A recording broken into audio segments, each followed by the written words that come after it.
10 h du matin et déjà la foule se presse au théâtre de Saint-Quentin en Yvelines. L'objet de ce rassemblement, c'est le forum du recrutement. Munis de leur CV, ces Yvelinois viennent rencontrer les 13 entreprises présentes sur les stands. C'est quelque chose qui est attractif, donc ça va permettre à certaines personnes qui ne trouvent pas un emploi de trouver un emploi. Donc là, on voit directement l'employeur. On a le contact direct avec la personne, donc c'est plus concret que d'envoyer un CV par internet parce qu'il n'y a aucune relation. C'est très bien pour les chercheurs parce que les CV qu'on envoie dans les sociétés, ça ne marche pas souvent. Rencontrer l'employeur en face à face, être plus qu'un CV parmi d'autres, un besoin pour les 600 personnes présentes durant la matinée, mais pas seulement. Les entreprises ciblent également ces grands rendez-vous souvent spécialisés.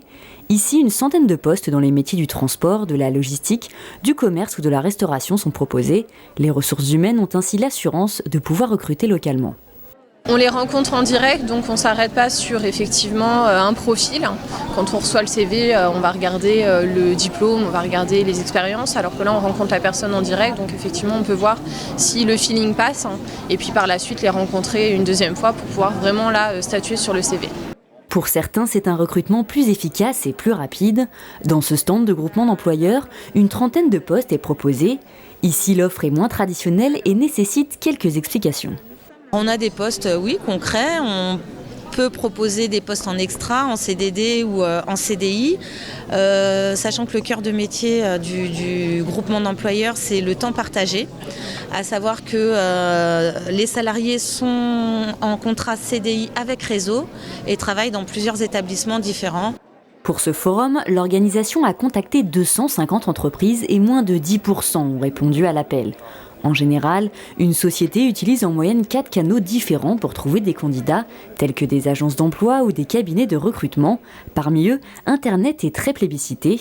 Selon une étude publiée en 2014 par l'APEC, 56 à 60% des entreprises françaises utilisent les réseaux sociaux pour recruter. Viadeo et LinkedIn, des réseaux sociaux professionnels, représentent respectivement plus de 9 et 8 millions d'utilisateurs en France. Ces nouvelles tendances sont autant de paramètres à gérer pour les ressources humaines.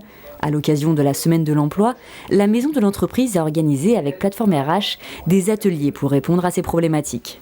Ce sont quand même des petites entreprises, des petites structures, essentiellement des entreprises de moins de 50 salariés. Leur cœur de métier, c'est de ramener du business, c'est de faire vivre leur structure, de payer bien évidemment leurs salariés à la fin du mois. Et toutes les problématiques liées au recrutement et à toutes ces nouvelles formes de recrutement, c'est pas des domaines dans lesquels ils sont experts. En France, 31% des entreprises ont eu recours à un prestataire externe lors de leur dernier recrutement de cadre. On donne ce travail-là aux RH. En fait, les RH ont de plus en plus de missions à remplir et donc ils ont de moins en moins de temps finalement. Donc c'est vrai qu'ils peuvent avoir besoin de sociétés de conseil pour les accompagner sur ces thématiques. Au-delà des façons de recruter, les changements existent aussi sur les modes d'emploi choisis. C'est aussi l'objet de ces réunions d'information. Ce chef d'entreprise de TPE emploie 7 personnes et recherche plus de flexibilité. Le travail partagé, la possibilité du partage salarial sont des solutions qu'on peut envisager. Avec la crise, chaque recrutement est considéré comme un investissement. Le niveau d'exigence est alors plus élevé.